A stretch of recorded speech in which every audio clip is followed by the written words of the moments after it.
St. Petersburg. World famous for its white June nights, is definitely worth visiting in winter too.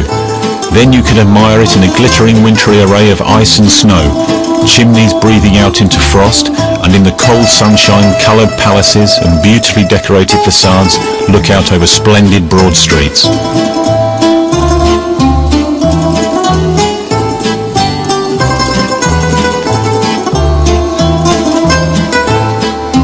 At the beginning of the 18th century, Peter the Great conceived an idea to found here the most beautiful city in the world. Nothing was too expensive for him, and the best European architects were commissioned to make his dream come true. The city was supposed to become a window to the west for the rest of Russia. The plan succeeded.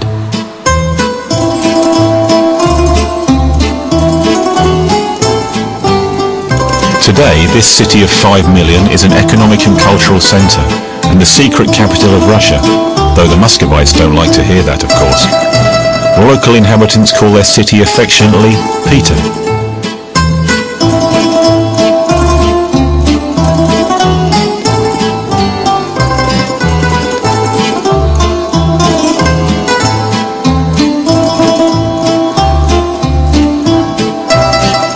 Neva Prospect is known as the centre, or as an artery of the city.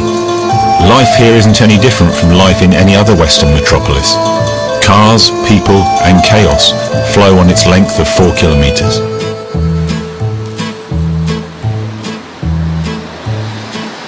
Shop windows are full of Western trademarks.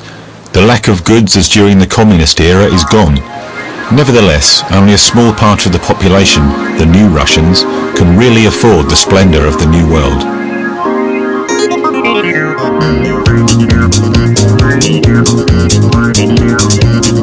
Not only because of its beautiful architecture should you visit one of the historical shopping centres. In winter, no Russian head is without a chapka. You can get them everywhere. The fur hats used to be produced in tanneries in Siberia to protect people from the icy frost. Today, there are many kinds of them. They differ in colour and shape.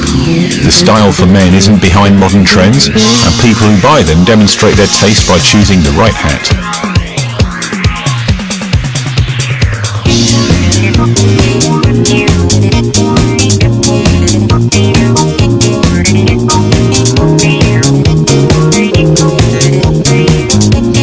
The thermometer shows minus 20 degrees Celsius. Despite this temperature, some Russians still work outside. In front of the Church of Catherine, artists indifferent to the cold sell their work to passers-by and tourists.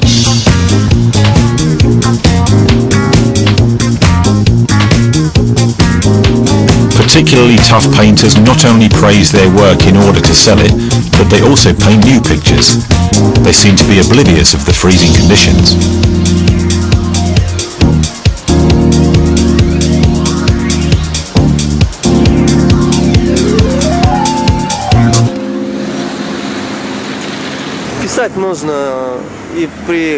You can paint outside in cold weather too.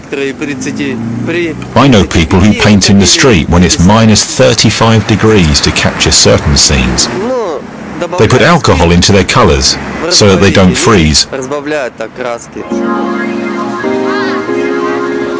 One of the numerous cafes on the Neva Prospect invites you to come and warm up. In a cosy atmosphere, you can chat for hours and hours over a cup of coffee and some cake.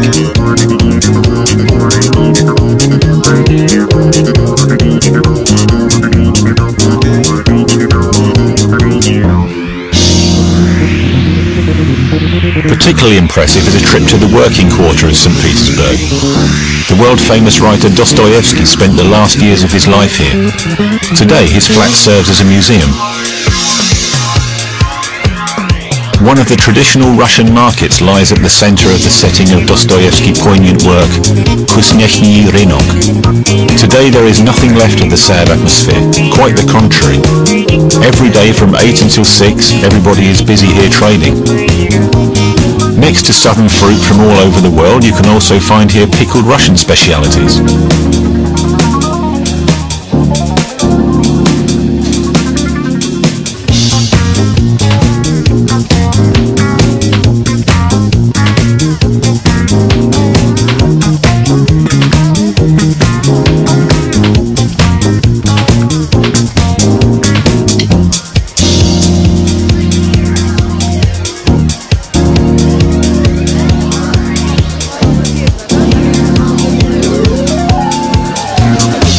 These small things, perfectly decorated bright stands, and also unusual scenes, which makes a visit to the market a special experience.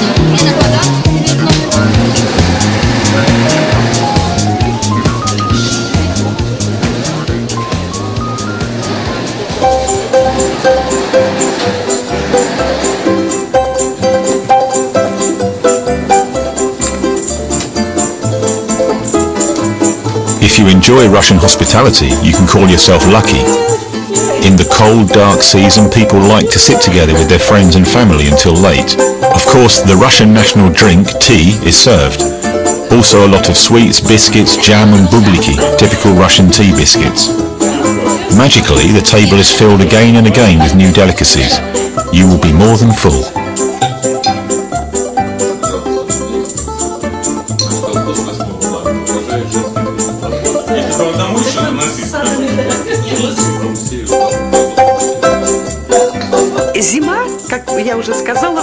Winter is the time of drinking tea in Russia. But tea is drunk in different ways at different places. Here in St. Petersburg, we say that 5 cups is the norm. And if you don't want any more, you turn your cup bottom up. If you drink more than 5 cups, it isn't impolite. On the contrary, the more you drink, the more respect you show to the host. However, tea cannot match the popularity of vodka. So popular vodka is. An old Russian saying goes, 100 kilometers is no distance, an hour delay is no reason to get angry, and a liter of vodka is no vodka. Russian preference of the drink from grain, water and alcohol is more than a cliché. Evidence of this is an impressive consumption of 12 liters per capita per year. If you want to learn more about vodka and its history, you should visit the only vodka museum in the world. Even the Tsars realized that you can make a lot of money from vodka. There was a time when vodka contributed 1/3 to the state budget. The population, though, didn't like high taxes and prohibition.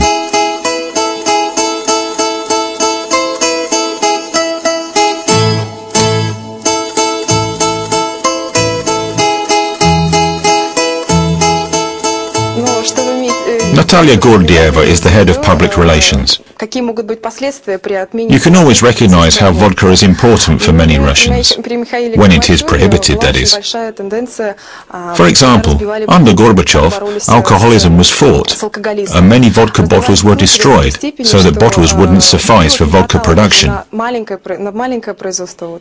However, vodka was then filled into bottles from champagne. People used to drink perfumes and eat shoe polish to get high. There were very many dangerous experiments.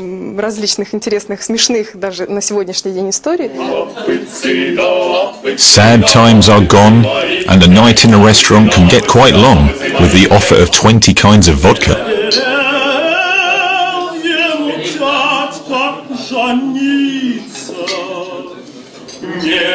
Nevertheless, we are going to Pavlovsk the next morning to the palace of Tsar Paul I.